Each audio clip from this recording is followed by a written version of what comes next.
Coming up next on this edition of In the City, Murfreesboro's new transit center officially cuts the ribbon to open their doors for business. Also, the Miracle League hosts a pool party event for players to get their jerseys and meet their coaches. Plus, we're getting an on-the-ground look at the new Daylighting Town Creek project just off of Broad Street.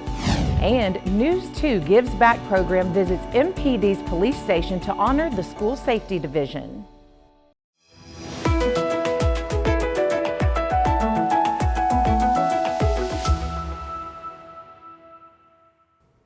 Welcome to another edition of In the City, your source for what's happening right here in the city of Murfreesboro. I'm Michael Linn White. Our top story.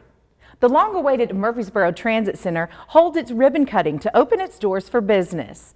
The Transit Center will better facilitate transportation in the growing city of Murfreesboro. A partnership with WeGo Public Transit will more effectively facilitate regional transportation. Murfreesboro Transit's fleet of 12 buses and 18 drivers relocated its operations from its hub at 222 West Burton in downtown Murfreesboro. The city of Murfreesboro broke ground for the construction for the $17 million transit center October 27, 2023. There's a 2,375 square foot passenger pavilion, a 3,200 square foot bus maintenance facility, and new administrative building. All made possible through $9 million of Improve Act state funds, $5 million in federal dollars, and $2.8 million in required local matching funds. Hear from Mayor McFarland at the ribbon cutting ceremony. All right, we want to welcome you today. We're at the grand opening for our new transit center here at 324 New Salem Highway. It's something I know that we've all been anticipated about, something we're excited about because this project came in under budget and was done sooner than what we had anticipated.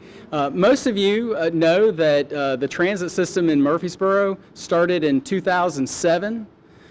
Today, we have over 100,000 riders annually utilizing this system.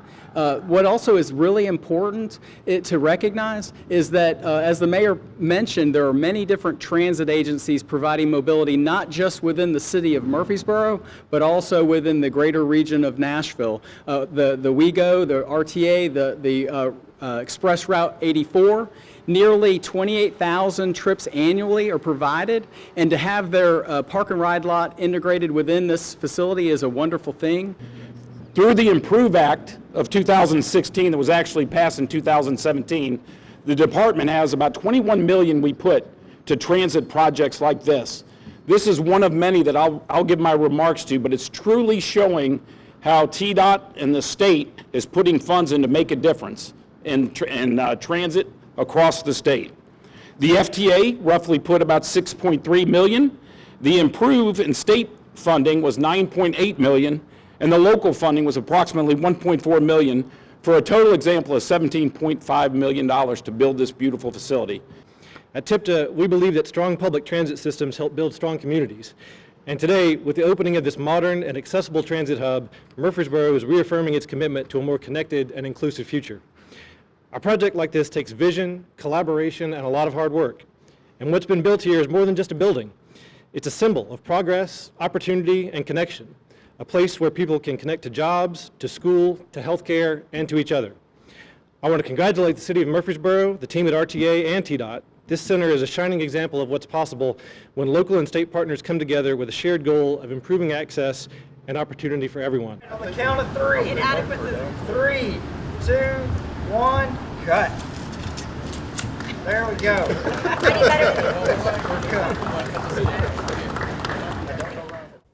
For more information on Murfreesboro Transit, including route changes effective September 8, 2025, go to the city's website at www.murfreesborotn.gov. Click on the Public Transit button. The Miracle League celebrates the start of fall baseball season with a pool party and jersey pickup event. The Miracle League officially kicks off their fall season with a pool party and jersey pickup event at SportsCom, bringing together players, families, and volunteers for an afternoon of fun and sun. We have all of our players and their families out. They come out, they pick their jerseys up, and the City of Murfreesboro just opens up the pool for just our special needs individuals and their families. We also have offered that to our Special Olympics individuals tonight. The league players enjoy the water at Sportscom's outdoor pool, splashing around, playing games, and soaking up the late summer sun. They also receive their team jerseys and take pictures before the season starts. This is just a meet and greet to make sure that everybody knows who their coach is, make sure they know who their teammates are, and just ready to have a good time for the season. For many families, this gathering is more than just a party. It's a chance to have fun and fellowship with others just like them. Our athletes really enjoy being out in the field, but I think a lot of times our parents look forward to being up in the stands and interacting with each other. The league's field is fully accessible so that all players, regardless of ability, can participate. Their mission of making baseball accessible to everyone, regardless of physical or mental challenges, remains at the heart of all they do. Check out The Insider, the city's official podcast for the latest news on what's happening in Murfreesboro and in our community. Watch The Insider on CityTV, Facebook, and YouTube, and download it wherever you listen to your favorite podcasts. Murfreesboro's Town Creek project off of Broad Street is progressing nicely. We get a tour from the construction manager to get a better visual of what the project will look like. Work is continuing on the Daylighting Town Creek project. This project will unearth Town Creek that back in the 1950s was directed into an underground culvert from Murphy Spring Wetlands at Discovery Center to Cannonsburg Village, where it becomes visible again. We get a tour to explain the different aspects of the project.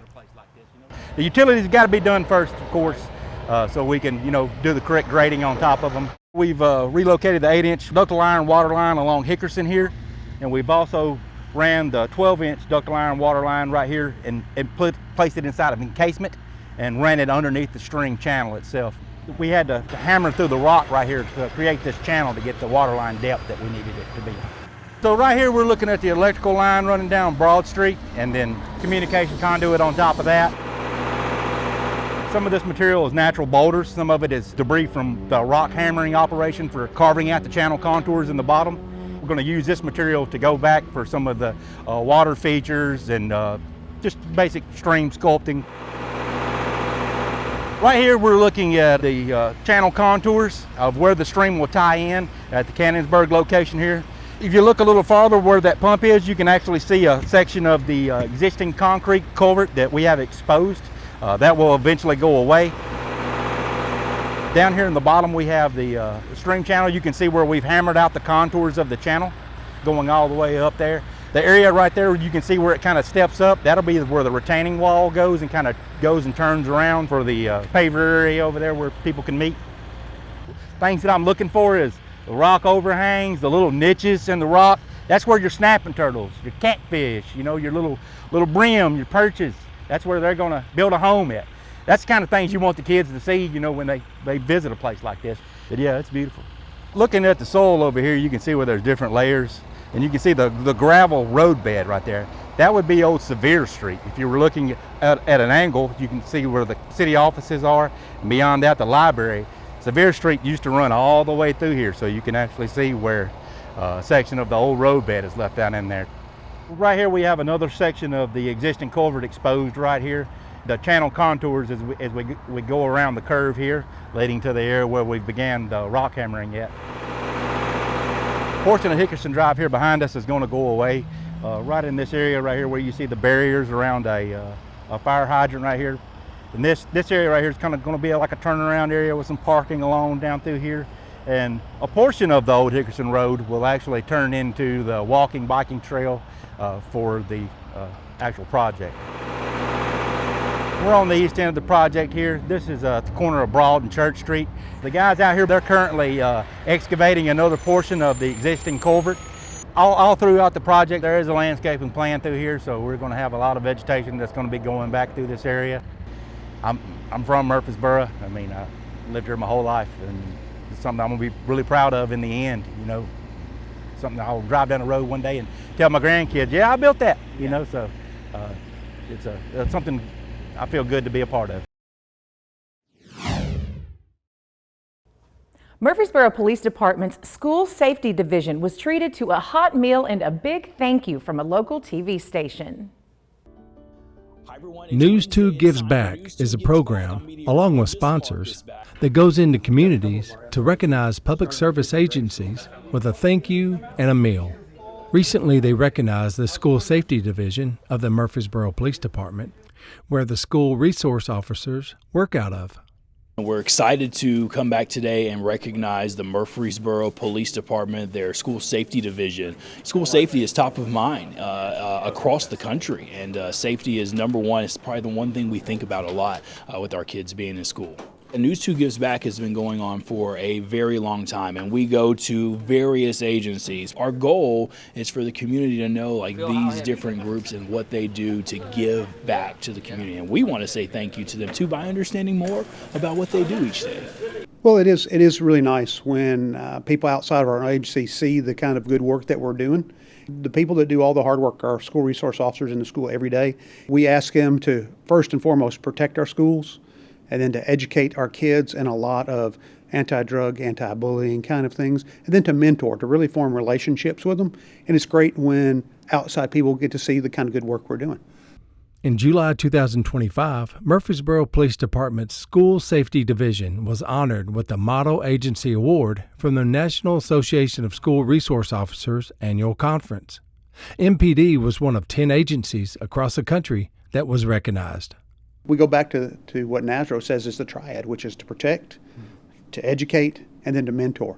And we really believe in that philosophy, and it's just really great that the things we're doing right now, outside agencies are now saying, hey, how do you do what you do? How do y'all do so well? And that really just reflects on the character of the men and women who work in our division, who are doing that hard work every day in those schools. And we have such a great relationship with Murfreesboro City Schools and Rutherford Collegiate Prep, because we now have our first charter school that's in the city. We have an SRO there as well. And Dr. Duke and his staff at Murfreesboro City Schools are great to work with. We really enjoy that partnership, and we couldn't do it without them. It really is a joint venture to get us where we are today. You want people to know that these are people that care. They're there to enforce things, they're there to implement different rules and policy and whatnot, but also at the end of the day too, I mean, they're part of the society just like we are, and we want to give them appreciation and value. Check out the edition of Everything Traffic, where Mayor McFarland talks to Chris Griffith, Executive Director of Public Infrastructure, about road projects throughout the city. You can find Everything Traffic on CityTV and the city's Facebook and YouTube pages. The Murfreesboro Airport Commission communicated their goal for the airport to provide hangar space to attract corporate-level aviation services. Because of the great demand for corporate airplane hangar space, the Murfreesboro Airport Commission recommended construction of a new hangar design to the City Council. Recently, the airport manager addressed the City Council with this design. I am bringing to you for your approval today a request for hangar design that will be conducted by Barge Design Solutions, our aviation airport consultant. Just wanted to go over a little bit of history here, because it has been several years that this day has come to be in the making. In 1998, we converted around 55 acres of park and recreation property to the airport, and that included some real key items at the end of the runway, and then what was the old Murfreesboro Soccer Club fields. Also, in 2001, land was cleared on the north end of the runway and secured with fencing. In 2015, the runway was extended and a taxiway was built in preparation for future development. Even though we really didn't have at that time a customer in that area, but it was at least a chance for us to try to break into that area for future development. In 2018, the privately built TDK hangar was under construction, providing a home for their company's flight department. And this also created a permanent home for Vanderbilt Life Flight Base Station 5, who has been serving Murfreesboro now for several years.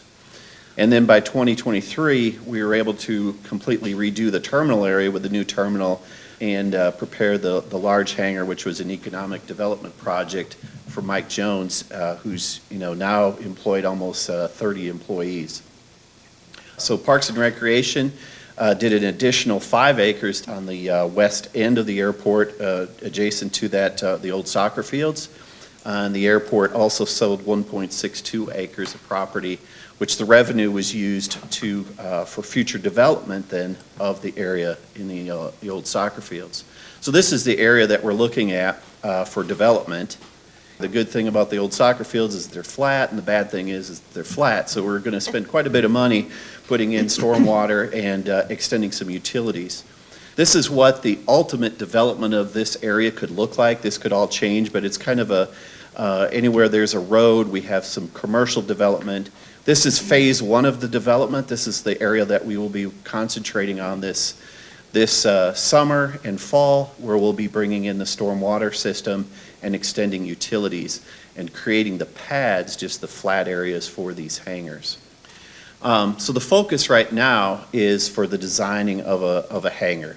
The construction is of a 150 by 100 foot hangar with possibly a 20-foot high clear hangar door and 3,000 square feet of office space. The purpose is to attract highly skilled jobs, pilots, mechanics, technicians, dispatchers, administration, finance positions. And this would create new opportunities of services for the community, such as aircraft charter services, also create some new revenue sources, diversifying our airport revenue sources for the airport fund, and continue to maintain our role as an economic asset to the community. So how are we going to fund this? The funding plan is to use airport fund balance and general fund right off the bat. We're looking at a $5 million estimate for this construction of this facility. This will be a multiple phase project and will continue for the next several years. Murfreesboro City School volunteers pack up donations for the school's backpack program. When the school week ends, the need for food doesn't stop. Murfreesboro City Schools is working to make sure students don't go hungry on the weekends. Volunteers pack up donated goods through the school district's backpack program, making a difference for local families. Our backpack program serves our students that have food insecurities at home on the weekends, and it's a bag that contains snacks and small little entrees that their hands can open and don't require cooking, and it can just provide them with nutrition over the weekends. Volunteers line up weekly to fill bags with donated food. Each bag is delivered discreetly to students so they have something to eat when they're not at school. We kind of give our social workers and our students in transition liaison a little time to identify who needs help with food on the weekends. So now that we've been in school for a week or so, we are ready to start packing for these children. The bags are given out during the school year, even over breaks and inclement weather situations. This goes throughout the school year, so we pack from the beginning of school into the last week of school. So when we have breaks, or if there's long weekends where they might be off an extra day, then we try to pack extra food to help support that long break off. The food comes entirely from donations throughout the community. Food items that don't require cooking that little hands can open, and the schools make sure to get it into the hands of the children who need it most. So we are super thankful. We've had a long-term partnership with Second Harvest, and they provide close to a third of what we pack every week. And then thankfully we partner with our community, with our local faith-based organizations and just local businesses, and they pull together and do food drops for us. Murfreesboro City Schools says donations are always welcome. For the children who carry these bags home each week, it's more than just food. It's comfort, stability, and a reminder that someone cares. Check out the latest edition of Murfreesboro's Parks and Recreation's podcast, Talkin' Parks, this month. I interview Jasmine Duke from Adams Tennis Complex. You can watch Talkin' Parks on CityTV and the city's Facebook and YouTube pages, or listen wherever you get your podcasts. We are excited that we have partnered with PAWS of Rutherford County to bring you the Pet of the Month. Meet Bruce. This 2-year-old boy is a shelter favorite, and he'll hardly ever be seen without a toy in his mouth. Even while relaxing in the kennel, he'll grab the nearest ball as soon as someone approaches. He's always ready for playtime. Also, Mozart is ready for class. He just needs someone to give him a ride. This 2-year-old, 55-pound boy is a social butterfly that loves squishy toys, playing fetch, and munching on treats. He'd love a chance to show you how fun he can be. If you're interested in adopting a new friend, check out the adoption requirements online at rutherfordcountytn.gov/adoption or stop by the shelter for a visit today. For more information about Bruce and Mozart or any other dogs or cats available for adoption, go to secured.rutherfordcountytn.gov/PAWS. You can contact PAWS at 615-898-7740 or email them at paws@rutherfordcountytn.gov. We want to congratulate Mari Yamamoto for 21 years of hosting the Japanese language news program Konnichiwa Murfreesboro. Mari explains why it's important to provide information to a growing Japanese community. Because people at the city were nice, so I always feel welcome to do that. That's why I could keep doing this. And I thought that I could, this show is helping Japanese people who doesn't speak English. Most of the Japanese are here like only 3-4 years from the company, so they don't have time to learn English. And when they come here, they have no idea anything about it. So I thought that was a good opportunity for me to do this too. The Kids Play Free golf program is making some changes, but it's not going anywhere. It's now called Youth on Course. I spoke with golf director Trey Adams about the new changes and benefits to the program. Hello Murfreesboro, I'm Michael Linn White with CityTV, and we are here at Old Fort Golf Course with Trey Adams, who is the director of golf here, and we want to talk about some changes to the Kids Play Free program, which is now called Youth on the Course. So I know a little people have been getting kind of confused about that. It's not going anywhere, but there are some changes. That's correct. Yeah, this is a Tennessee Golf Foundation program that we've offered at Bloomfield Links, and I think people got confused when they heard maybe Kids Play Free was going away, but that program was just changing to Youth on Course, and so a little different sign-up process. There's a few different things that we need to talk about, how to do that differently, but that's kind of the big picture. Youth on the Course. So let's talk about some of the changes so people understand. It is a little bit different. You can still play free, but there's some new things. Right. So the sign-up process before was inside the pro shop here at Old Fort. They would get a membership card for Kids Play Free. All the sign-ups for Youth on Course are going to be online. So we have a link provided for you. There's QR codes both at Old Fort and Bloomfield Links. And they need to sign up through that QR code, hopefully by August 30th. If they can do it by August 30th, there's a discount code, Stallings25. That will allow them to play free for their first year. After that, there is a $40 membership fee. They can still continue to play golf for free each and every time, but it is a $40 a year membership fee. But again, that first year is covered if they can sign up by August 30th using that discount code. So what are some of the benefits to this the new way of doing this? Yeah, so well, first of all, sign-up's a little bit easier. There's no longer a physical card. They get a member number, so they'll check in with staff over there. But it also opens up, it's a nationwide program. It's not just Bloomfield. There's other courses in the area, so they can go to the Youth on Course website. There's a course directory there. Some courses are free, some are $3, some are $5. So not everywhere is free, but there's going to be a lot more courses available to them to participate at. Well, I know the purpose of this is to break down barriers so everyone has access, and so I know that $40 could be a year, could be a barrier, but there are ways for that as well. That's correct. Yeah. So, and this is all through Youth on Course, but they have, if you go to their website, there's a financial aid portion where they're going to determine who qualifies, but it could reduce the membership cost as little as $5. And then again, if you want to play Bloomfield, there's no cost there. It's free. So for basically $5 a year, potentially, you could play golf still for free.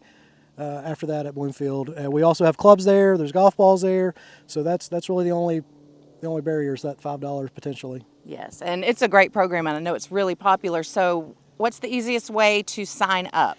Sign up online. Make sure you use the link, use the QR codes. That'll take you to a specific web page. And they should see Kids Play Free Tennessee as on that page. The first thing you should do is enter the discount code. If you start entering contact information, you've gone directly to the Youth on Course site and not the specific link for the free 30-day or through August 30th program. Right, okay. And if you have any questions, I'm sure they will be happy to help you here at Old Fort, so you can always call up here if that's a little confusing. But Kids Play Free is not going anywhere. It's just called Youth on the Course now, so the youth can still play golf at our great Bloomfield Links. That's correct. And again, check out there. Y'all have a website that you can Yes. get on for any more information. Yep, oldfortgolfclub.com. You can find information about not only Old Fort, but there's a Bloomfield Links webpage, talks about calendars of junior programs, everything happening over there as well. Right. Yep. Check it out. Well, Trey, thank you so much. And we're excited because we know that you're open now after this beautiful renovation to the course. So come on and check it out. Thank you so much, and thank you for watching. Main Street Murfreesboro hosted its biggest crowd in the history of Friday Night Live with over 4,000 people around the public square on Friday, August 8th to see Rubik's Groove. Friday Night Live is a concert series held on Fridays in June, July, August, and September on the public square every summer. Mark your calendar for the last show of the 2025 season, Friday, September 19th, and the band is Backstage Pass and begins at 6:30 p.m. We here at Murfreesboro City TV took home 5 government programming awards during the 40th annual award presentation by the National Association of Telecommunications Officers and Advisors in New Orleans. The winning entries included the Mayor's State of the City, produced by the entire CityTV staff. So this whole discussion started about what's next there, and that's where the Keystone Project came aboard. So it's a mixed-use project with some downtown living, with retail. Parks and Recreation event promo produced by Michael Nevels. October is back, and so is Dr. Frightmare. And this time, he's brought a friend. Hello, darlings. Scarella here to help the not-so-good doctor share the scares with Murfreesboro Parks and Recreation. Preventing Frozen Pipes, produced by John Padgett. This will prepare the outside of your house for the cold winter months. Now let's look at the inside. A good way to keep pipes from freezing is to circulate some water through them. Talent, which I was honored to win an award for. I think so. We do feel a little sprinkles right now, so we're going to play that by ear, but the parade is starting. I can't wait to see you there and see all the fun things we have planned for TRPA week. And don't forget to register today. We don't want you to miss out. And one award for the Special Census campaign. The Murfreesboro Fire Rescue Department is going door to door asking for your help in the 2025 Special Census. CityTV competed with top-tier cities such as Baltimore, Denver, and San Francisco. Also in 2025, our very own Marcus Delaney earned the prestigious Bronze Telly Award for his video on Bradley Academy Museum in the Arts and Culture category.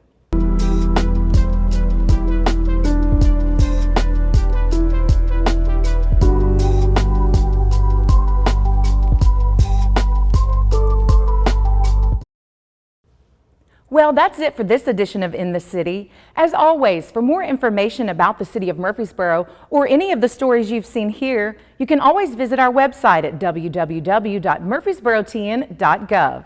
And if you want to see any of the stories that you've seen today or catch up on some of the latest city news, you can always visit the City of Murfreesboro's YouTube channel.